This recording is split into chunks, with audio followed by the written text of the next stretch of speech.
नियम विधौ आदिपदस्य अनंतर कृत्योत्कत्वा, नियम विधि में जो आदिपद है वह अनंतर कुछ न कुछ कृत्य शेष को बताने के लिए ही होता है। सत्याम अंतर विषय चिंताया, क्योंकि अंतर विषय चिंता बनी यदि रहती है तो इंद्रिय निग्रह से विफलत्वात्, इंद्रिय निग्रह करना विफल हो जाता है। मनस्तु पूर्वमादद्यात् कमीनम इव मत्स्यः इति वचनात् वस्तु दर्शने मनस एव कारणत्वाच्च। इन वचनों के अंदर स्पष्ट है, सबसे पहले मन को निग्रह करना पड़ता है कि वस्तुओं का दर्शन में मूल कारण कौन होता है? मन ही होता है। अतः इंद्रिय नियम अनंतरम एव मनोबुद्धियोरपि निग्रह कर्तव्य। इंद्रिय नियम के अनंतर मन और बुद्धि का निग्रह अवश्य करना चाहिए। एवं कामाधिष्ठान निरोधन कृत्वा, इस प्रकार कामाधिष्ठान का निरोध करके ज्ञान विज्ञान नाशनम विज्ञानम श्रुतियुक्ति भी, ज्ञान को प्राप्त करना, कैसे ज्ञान प्राप्त किया जाएगा? ज्ञान विज्ञान में पहले ज्ञान की व्याख्या कर रहे हैं। ज्ञान मने श्रुति और युक्तियों से जो प्राप्त होता है। युक्ति में भी जैसे पर्वते वन्यरस्ती तिवत परोक्ष को वस्तु निश्चय सर्वम ब्रह्मैवैति, कि ज्ञान सबसे परोक्ष ज्ञान लिया जाएगा, क्योंकि विज्ञान में अपरोक्ष अनुभूति। जैसे पर्वत में वन्य है, यह आपको परोक्ष ज्ञान होता है, उसी प्रकार सर्वम ब्रह्मैव, ऐसा ब्रह्म के बारे निश्चय करना यह परोक्ष ज्ञान है। और विज्ञान तो विषय व्याप्त वृत्तिजन्यम मानसाग्निज्ञानवद इदम एव अहम इति। विषय व्याप्त वृत्तिजन्य, जैसे आप देख रहे हैं मानस आदि में अग्नि और धूम सामने दिख रहा है, अपरोक्ष हो रहा है। उसी प्रकार से यहाँ पर भी अपने अंतरण अपरोक्ष होना चाहिए। अहम ब्रह्मैवैति, इदमेव हम ब्रह्म ही हूँ, मैं ब्रह्म ही हूँ, ऐसा निश्चय हो जाना चाहिए। इसका नाम विज्ञान है। एवं रूपयोर मोक्षैक प्रयोजनयो चंद्र सूर्योरिव, इस प्रकार से मोक्ष एकमात्र प्रयोजन जिसका, ऐसे ज्ञान और विज्ञान इन दोनों को। ज्ञान विज्ञान कैसे हैं? ज्ञान चंद्रमा के समान है और विज्ञान सूर्य के समान है। चंद्र सूर्योरिव अविशेष विशेष स्मरणयो, एक सामान्य और विशेष है। एक चंद्रमा का प्रकाश सामान्य है और सूर्य का विशेष होता है। उसी प्रकार से अविशेष विशेष स्मरणयोर ज्ञान विज्ञान और नाशनम उन्हें विध्वंसकम, ऐसे ज्ञान और विज्ञान उन्हें परोक्ष और अपरोक्ष जो हमारे पास अनुभव है उसको भी नाश करने वाला कौन है? ये कामना है। अतएव स्ववैरिणम पापानम, अपना ये वैरी जो पाप स्वरूप है, पापिष्ठम एनम कामम प्रजि, इस कामना को तुम नाश कर दो। निशेषम विध्वंस इत्यर्थ, पूर्णतया इनको विध्वंस कर दो इत्यर्थ। यद्यपि टिप्पणकार कहते हैं, यद्यपि 3:33 में तीसरे अध्याय की 33वें श्लोक में कहा दिया है तो प्रकृति में यान्ति भूतानि निग्रह किं करिष्यति, और कामना को मारो बोल रहे हो, विरोधी बात हो गई कि नहीं? प्रकृति में यान्ति भूतानि, भूतों को प्रकृति स्वभाव खींच के ले जाता है, निग्रह क्या करोगे? और उधर करेगा पाप को पापात्मक कामना को मार दो, उसे निग्रह करो, विरोधी लग रहा है। इत्युक्ता तथापि इसी तीसरे 7वें श्लोक में कहा था, यदुक्तम कर्मेन्द्रिय सह कर्मयोगम असक्त सविशिष्यते, कर्मेंद्रियों के सहित जो अनासक्त और कर्मयोग करेगा वह विशिष्ट योगी होता है, ये कहा गया था। दोनों ही बातें हैं। अतएव तदेव उपसमर्ति, और उसको उपसंहार करते हुए करे तस्मादेवम इति भरदर्शवेति संबोधने न सूचेति, ये संबोधन सूचित कर रहे हैं। यथा भरतेर अयम शत्रु चक्त, जिस प्रकार भरतवंशियों में देखा गया काम रूपी शत्रु को सभी ने त्यागा हुआ है, तथा तुम भी गुरु, इस तुम भी इसी तरह से जो है इस काम रूपी शत्रु को त्यागो। क्योंकि उनमें भी तत्रापि इन भरतवंशियों में भी तुम तो क्या हो, तुम ऋषभ सर्वश्रेष्ठ हो। इसलिए तत्रापि तुम ऋषभसन किमु वक्तव्याम, ऋषभ होकर के तो कहना ही क्या है, अवश्यम भावी तुम तो काम पर विजय प्राप्त कर सकते हो। प्रजहि ही इत्यत्र प्र और वहाक त्यागे धातोर लोट मध्यम पुरुषैक वचन रूपम। प्रजहि ही ऐसा रहेगा तो क्या है समझना, वहाक त्यागे धातु का लोट लगा मध्यम पुरुषैक वचन समझो। अथवा ही को अलग पृथक पदान, ही थी पृथक पदम, हेत्वर्थ हेत्वर्थ में ले लो, तब क्या इतना बचेगा, प्रजहि। ये कहाँ के रूप है फिर, तो प्रहन धातु और लोन मध्यम पुरुष एक वचन रूपम। प्रअवसर पर को हन धातु का रूप समझो, लोट लगा मध्यम पुरुष एक वचन का। आद्य पक्ष इसे पहला पक्ष में क्या होगा, त्यजार्थ हो जाएगा, इत्यर्थ हो। और द्वितीय पक्ष मारे इत्यर्थ, मार दो, खत्म कर दो, ये अर्थ हो जाएगा। तो दोनों अर्थ लिया गया यहाँ पर, कोई त्याग अर्थ ले रहा है, कोई हनन अर्थ ले रहा है। भाष्यकार के अवतरण का इंद्रिया न्यादो नियम्य कामम शत्रु चाहिए ही इत्युक्तम।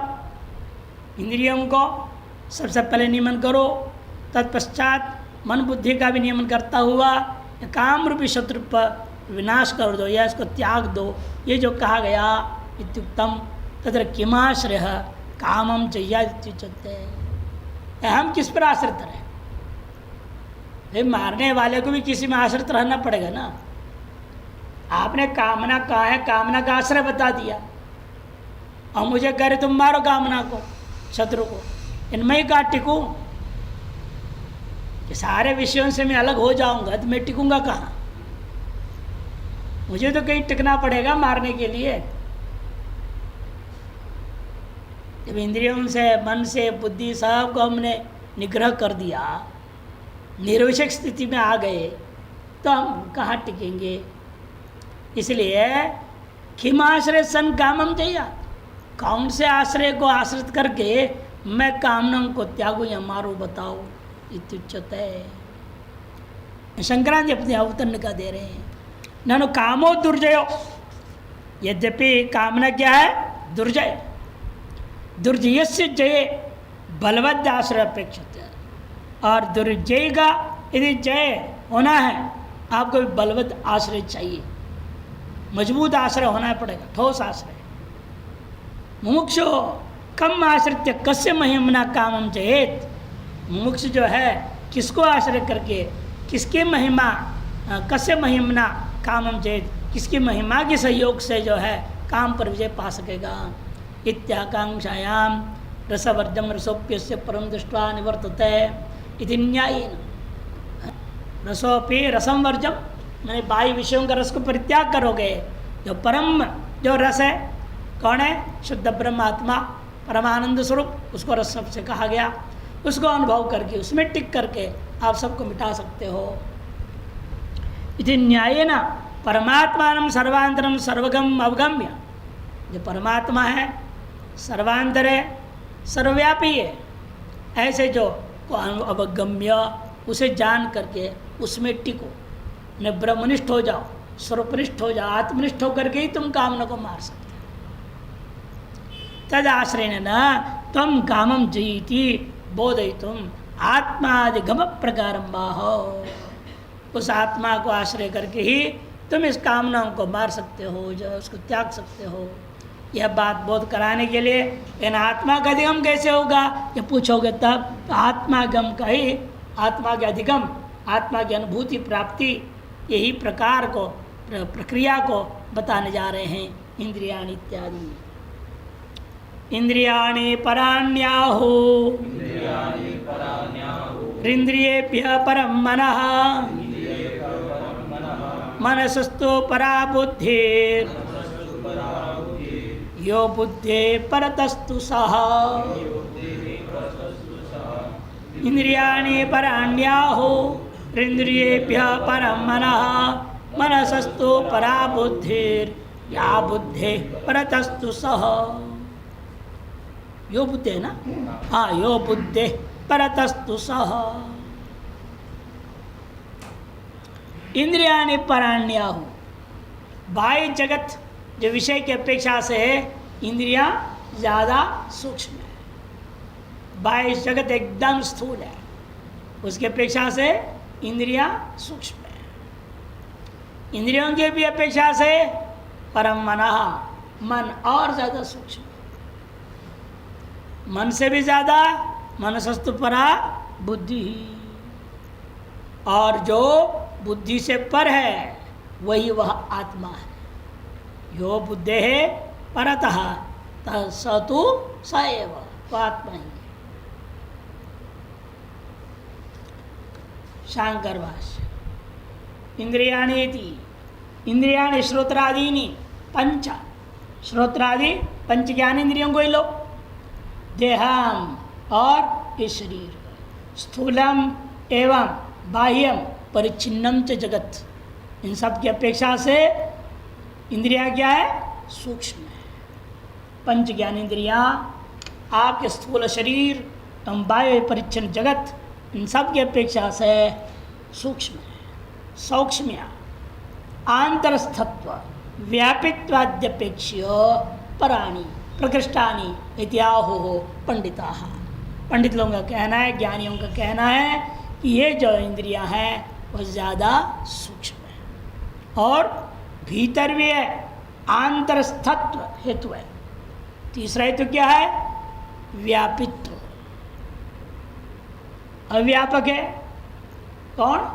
बाह्य जगत, शरीर, ये सब, उसकी अपेक्षा से इंद्रियां ज़्यादा व्यापक है।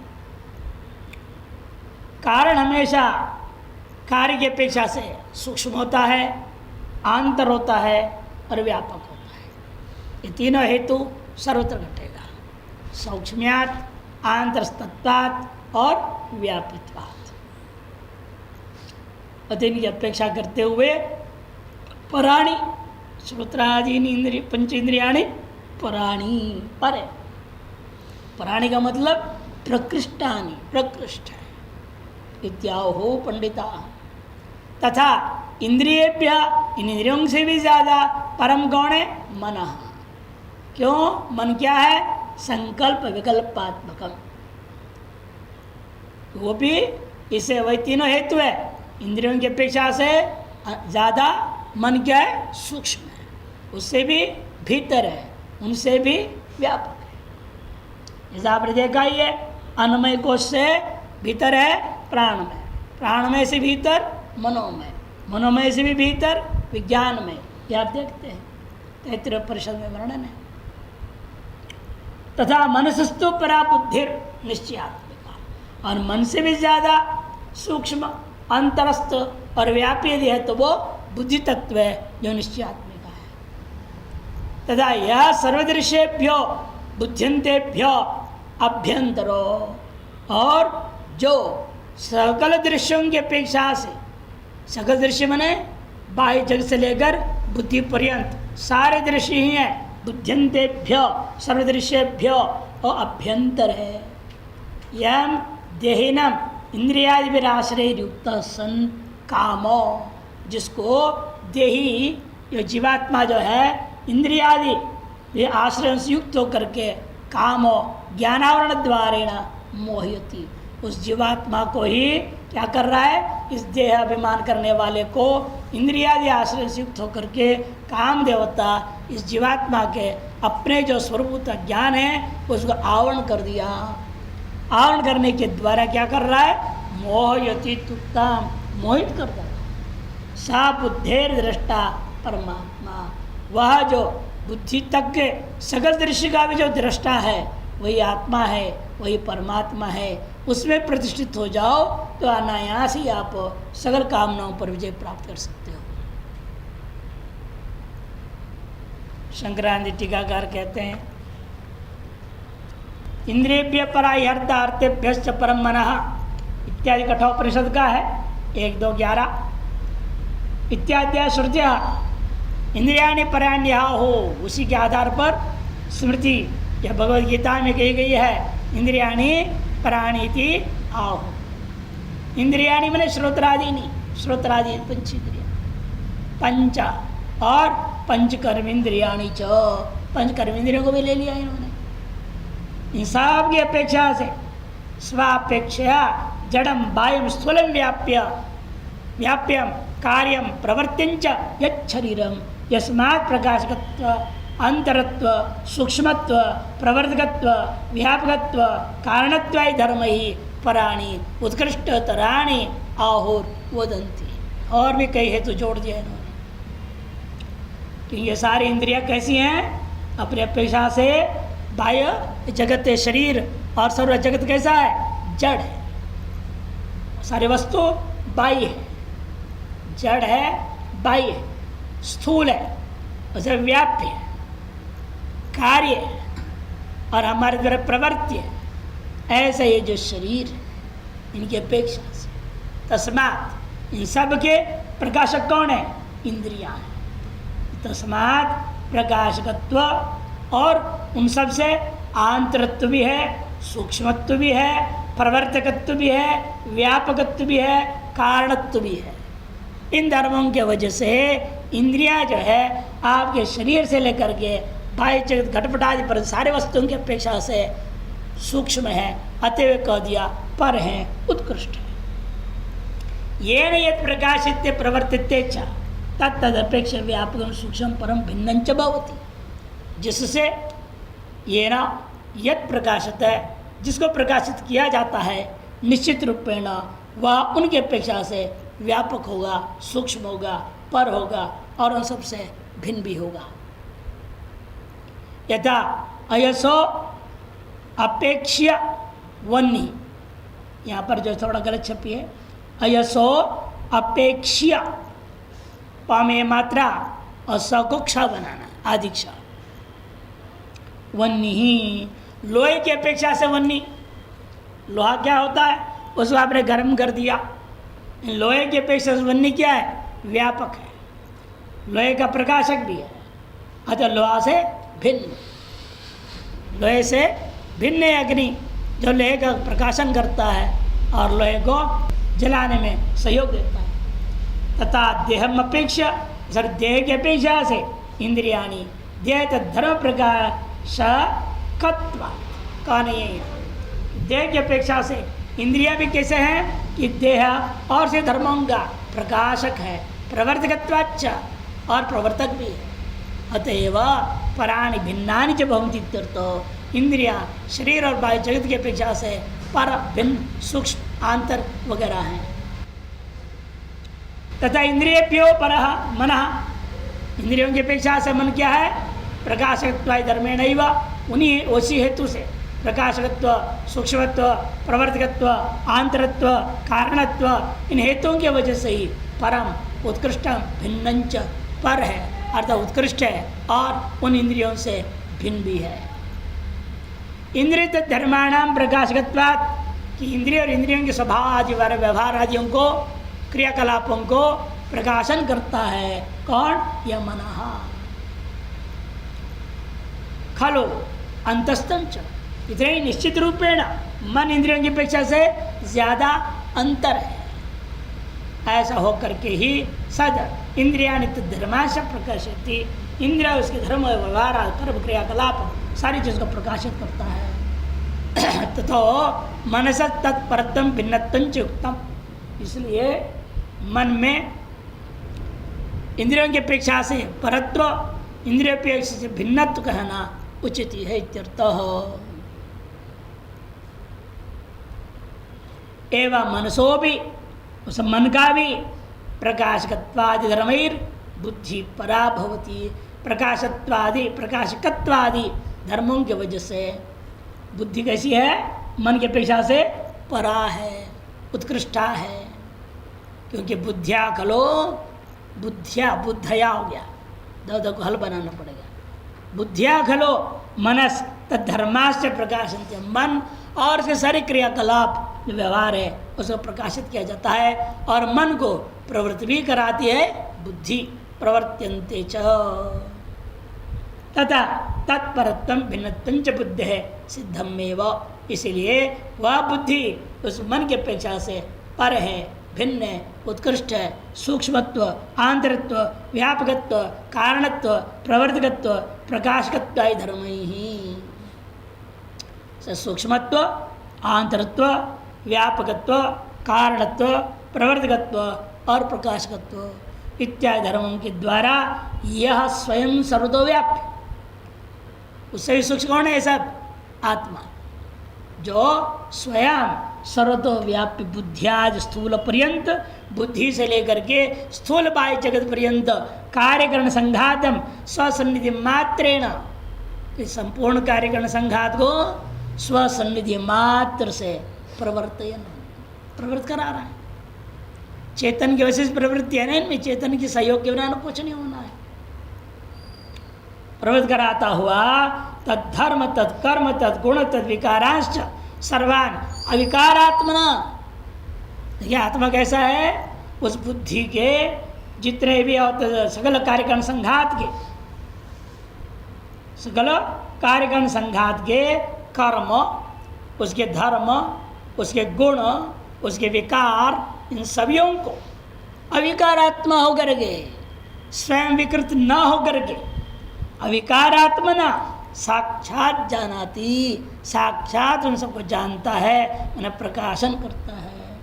यह जो ऐसा करता है स एव आत्मा, वही आत्मा बुद्धि परतः परः, बुद्धि की अपेक्षा जो सबसे पर है उसकी अपेक्षा से भी पर है। सर्वस्मात् उत्कृष्टतम, सभी से उत्कृष्टतम है और सभी से भिन्नश्च, भ्य बना उसको, भिन्नश्च मिन्नश्च हो गया। नित्यत्वात्, सर्वज्ञत्वात्, सर्वप्रकाशकत्वात्, सर्वसाक्षित्वात्, इसमें थोड़ा हेतु में अंतर हो जाता है कि ये नित्य है, सर्वज्ञ, सर्वप्रकाशक है और सभी का साक्षी है। पुरुषान्न परम किंचित सा काष्ठा सा परागति ही, ऐसे कठोपनिषद में कहा इति श्रवणार्थ। यतएव तथा सर्वस्मात् परम सर्वदृष्टारम, जिसलिए ऐसा है इसलिए सबसे पर सर्वदृष्टा होने के कारण से अतएव देहेंद्रियादिभ्यो भिन्नम, देहेंद्रियादि से भिन्न है और सर्वप्रकाशकम। ऐसे जो आत्मा चिदानंदयिक रसम सन्मात्र, चिदानंदयिक रस है, सत्ता मात्र स्वरूप है, परिपूर्णम एतमेव स्वात्मानं विजानीहि इत्यर्थ, परिपूर्ण है उस एक अपनी ही आत्मा को सम्यक जानो और उसे प्रतिष्ठित होकर के कामनाओं को मार डालो। टिप्पणी, इंद्रियाणाम चरताम यदि एकम क्षरति इंद्रियम तेन अस्य क्षरति प्रज्ञा धृते पादादिबोधकम। इंद्रियों के विचरण करने से यदि एक भी इंद्रियां विषय की ओर चले गए तो समझ लो उससे आपकी बुद्धि भ्रष्ट हो जाती है, बुद्धि उस विषय की ओर भाग जाएगी। तेना अस्य प्रज्ञा क्षरति, उसी प्रकार जैसे धृत है पादादिबोधकम, आप दोनों पैर से आराम से चल रहे हैं, ऊपर में घड़े में पानी रख करके यदि एक पैर भी थोड़ा सा ऊपर नीचे हो जाए तो पानी क्या होगा? छलक के नीचे गिर जाएगा, नष्ट हो जाएगा। लुढ़की गए तो फिर कहना ही क्या, पूरे घड़ा भी फूट जाएगा, पानी पूरा चला ही जाएगा, सर्वस्वनाश हो जाएगा। वैसे ही यहाँ भी समझो, धृति कहते हैं वास्तव में चमड़े का बैग को, चमड़े का जो थैला होता है उसका नाम धृति। धृति से वहाँ पे बनता है, उसमें भी धोंकनी, हवा को मारने के लिए धोंकनी होती है, सब चमड़े के होते थे पहले। धृते है पादादिव, जैसे एक पैर भी इधर उधर हुआ तो धृति से पानी गिर जाएगा। उसी प्रकार से एक भी इंद्रिय थोड़ा सा भी किसी विषय की ओर भाग गया, समझो आपकी पूरी प्रज्ञा ही वहाँ चली जाएगी। मनुस्मृतिकार 2:11 में कहे अतएव सर्वै, यहाँ भी शोध करो, सर्वैर मुमुक्षुभिः, सभी मुमुक्षुओं के द्वारा अवश्य कर्तव्य उपदिशति अवश्य कर्तव्य क्या है उसका उपदेश दे रहे इंद्रियाणि इत्यादि से। रसोप्य से परम दृष्टा निवर्तता है, इस संपूर्ण संसार का जो रस है वही परात्मा है, उसको देख करके व्यक्ति स्वयं संसार से निवृत्त हो जाता है। इत्युक्तम स्मार्यम, इसी को स्मरण पूर्व में कह चुके हैं, इसको स्मरण कराते हुए परम ज्ञापयति, उस पर तत्व को बोध करा रहे हैं। श्रुत्युक्त क्रमेण ही व श्रुतियुक्त क्रम में से ही बोध करा रहे हैं। श्रुत्युक्त क्या था, यहाँ भी अशुद्ध छपी है, इंद्रियभ्य परम इति, इंद्रियभ्य परा ही अर्थ। स्थूल शब्दादि अपेक्षया, स्थूल शब्दाद्यपेक्षया, यहाँ भी गलत छपी, शब्दाद्यपेक्षया इंद्रियाणि पराणि सूक्ष्मत्वाद आंतरत्वाच्च, सूक्ष्म और भीतर होने से। इंद्रियभ्यश्च परम मन कथम उक्तंच श्रुतौ, उसी श्रुति में का मनसा हे उपशति मनसा शृणोति बृहदारण्यक में। तस्मात् मन सूक्ष्मतरम, इसलिए मन सूक्ष्मतर है। तस्मात् भी सूक्ष्मतमा, सूक्ष्म सूक्ष्मतर सूक्ष्मतमा है कौन, बुद्धि ही। कदम तस्मात् व तस्मात् मनोमयाद अन्यो अंतरात्मा विज्ञानमय कहा गया, विज्ञानमय यहाँ भी गलत छपी है, क्योंकि वह यह जो मनोमय है उसकी अपेक्षा से भीतर, उससे भी सूक्ष्म, उसका भी आधार, उसका भी कारण रूपा दूसरा आत्मा है जिसका नाम है विज्ञानमय। तैत्तिरीयोपनिषद। ततोपि पर, उसे पर कौन है, आत्मैव श्रुति विलक्षित, उसी आत्मा को श्रुति के द्वारा लक्षित किया गया है। इस बुद्धि से भी पर रूपेण सा काष्ठा सा परागति सो अध्वन पारम आपनोति तदुष्टो परमं पदम, वह संसार रूपी मार्ग से पार को प्राप्त कर लेता है जो विष्णु को माने सर्वव्यापक परम पद परमात्मा आत्मा ब्रह्म को जानता है। इत्यादि श्रुति से भी ये बात कहा गया है। अगला श्लोक इस अध्याय के अंतिम श्लोक में भाष्यकार की अवतरणिका नहीं है, शंकराचार्य जी अपनी अवतरणिका दे रहे हैं। एवं बुद्ध्यादि दृश्य जात से दृष्टारमात्मान, बुद्ध्यादि दृश्य समूह के जो दृष्टा है और आत्मा, उसको सन्मात्रम आत्मत्व अधिगम्य, जो सन्मात्र है ऐसे जो आत्मा को अपना स्वरूपत्व रूपेण निश्चय करके अनुभव करके तन्निष्ठया उसी प्रतिष्ठित होकर क्या करना, स्वशत्रु हो। अपना शत्रु कौन है, काम से संसार है तो निश्चय से निर्मूलन करो। जो काम है संसार का कारण है उसे पूर्ण दिया मूल सहित नष्ट कर। कर्मयोगस्य मोक्ष उपाय भूतस्य उपेय भूतया ज्ञान निष्ठया, जो कर्मयोग है मोक्ष का उपाय भूता है, उसके द्वारा उपेय भूता जो ज्ञान निष्ठा है वही संभावित है।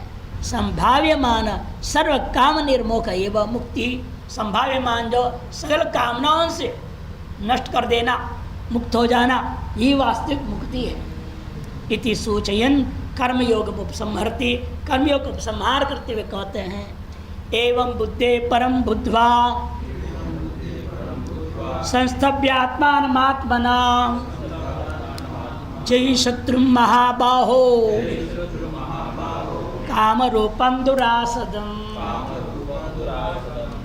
एवं बुद्धे परम बुद्ध्वा संस्थभ्यात्मात्मना जय शत्रु महाबाहो काम रूपम दुरासदम। इस प्रकार से बुद्धि से भी जो पर है उस आत्मा को अपनी बुद्धि से ही अनुभव करके, आत्मना तृतीय का बुद्धिया, बुद्धे है परम आत्मानम आत्मनैव बुद्ध्वा, आत्मा को द्वारा ही जानते हुए शत्रु जो कहो कौन है, काम रूपा दुरासदम, उसको जही हे महाबाहो संबोधित। एवं शंकर भाष्य बुद्धि है परमा, परम क्या है, आत्मान, बुद्धि परम आत्मा, बुद्ध्वा मैंने जात्वा जान करके, संस्थभ्य सम्यक स्तंभनं कृत्वा, स्वेनैव आत्मना संस्कृतेन मनसा सम्यक समाधाय इत्यर्थ। संस्थभ्य का अर्थ कर रहे हैं सम्यक प्रकार से स्तंभन करके, अर्थात अपनी आत्मबुद्धि से। वो कौन सी बुद्धि? संस्कारित मन बुद्धि से, शुद्ध अंतःकरण कर दिया गया, शुद्ध मन बुद्धि से सम्यक समाधाय, सम्यक प्रकार समाहित होकर के। जही एनम शत्रु, हे महाबाहो, इस शत्रु को तुम मार डालो। काम रूपम दुरासतम, यहाँ पे काम रूपम दूर छप गया। काम रूपम दुरासतम, दुरासत क्यों कहते हैं? क्योंकि दुखेन आसादनम प्राप्तिर्यस्य, दुख रूपेण आसादन कर्म ने प्राप्ति होती है, पकड़ में आता है जो, ऐसे वस्तु का नाम दुरासदम। तम दुरासदम दुर्विज्ञ अनेक विशेषम इत्यर्थ। इस काम के स्वरूप का कोई भरोसा नहीं, अनेक विशेष स्वरूप धारण करके आ जाता है, अति दुर्विज्ञ है। ऐसे दुर्विज्ञ अनेक विशेष स्वरूप वाला ये दुरासद अत्य काम रूप को तुम नष्ट कर दो, वो आत्मनिष्ठ होकर के। संक्रांति टीका। महाभाव इति विशेषण, महाभाव विशेषण दिया। क्यों दिया? मुमुक्ष काम रूप शत्रु संहरण पटीयस्व द्योतनार्थ। मुमुक्षु को काम रूपा शत्रु के संहार करने में पटीयस्तु की अपेक्षा है, कुशलता की अपेक्षा है। अत्यंत कुशल मुमुक्षु ही यह काम कर सकता है, सभी नहीं कर सकते। यह बात को बताने के लिए महाभाव संबोधन दे दिया। बुद्धे बुद्ध्यादे इत्यर्थ। सर्वदृश्य से, संपूर्ण दृश्य की अपेक्षा से परम मने विलक्षण। कौन? दृष्टारम अखंडानंदैकरसम आत्मानम अयमेव अहमस्मि इत्येव। अत्यंत विलक्षण है, अर्थात दृष्टा है, वो अखंड आनंद एक रस स्वरूप है। ऐसे आत्मा को यह आत्मा मैं ही हूँ इत्येवं स्वात्मना सम्यक बुद्ध्वा आत्मन्येव आत्मबुद्धिं दृढ़ां कृत्वा, अपनी इस अंतःकरण के द्वारा सम्यक प्रकार जानने का मतलब अपनी आत्मा में ही आत्मविषयी बुद्धि बना देना। उन्हें अखंडाकृति ब्रह्माकार वृत्ति प्रवाहित होनी चाहिए, अभी क्षणिक नहीं, दृढ़ाम कृत्वा तम आत्मानं कामस्य आश्रयभूतं कारणभूतं च अंतःकरणम् आत्मना स्वस्वरूपेण अंतर्बहि पूर्णेन अखंडैकरसेन संस्तभ्य। तुमको क्या करना है? उस आत्मा को कामस्य, काम का भी आश्रयभूता जो कारणभूता अंतःकरण रूपी आत्मा द्वारा स्वस्वरूपेण अंतर्बहि, अंदर भीतर बाहर सर्वत्र क्या देखना? आत्मा को ही देखना, ब्रह्म को ही देखना। तब पूर्णेन अखंडैकरसेन संस्तभ्य मन संयोज्य, इस अंतःकरण तो उस पूर्ण आत्मा के साथ संयुक्त करके, एक एक भूत करके, आरोपितम नाम रूप ग्रहणम अकृत्वा, आरोपित जो नाम रूप है उसको ग्रहण न करते हुए, तदधिष्ठान भूत ब्रह्म दर्शन एवं नियोज्य, उसका अधिष्ठान भूता ब्रह्म दर्शन में ही इस अंतःकरण को नियुक्त करके, सर्वम ब्रह्मैव इति सर्वत्र ब्रह्म दर्शनात् सर्वम ब्रह्मैव, ऐसे सर्वत्र ब्रह्म दर्शन करने से अन्यत्र जो दुरासदम था, दुर्जयम था, जे तुम अशक्य स्वभाव, जितने अशक्य स्वभाव वाला था, ऐसे उस काम रूपम शत्रुम जही मन विध्वंस है। काम जो शत्रु है उसको मार डालो, विध्वंस कर दो, ये इसका तात्पर्य है। विशिष्य विषय ग्रहणम एव काम आविर्भूति कारण, विशिष्ट रूपेण विषय को ग्रहण करना ही कामना का आविर्भाव का स्वरूप है। विषय ग्रहण कर रहे हैं, माने कामना आविर्भूत है, ये सिद्ध हो जाता है।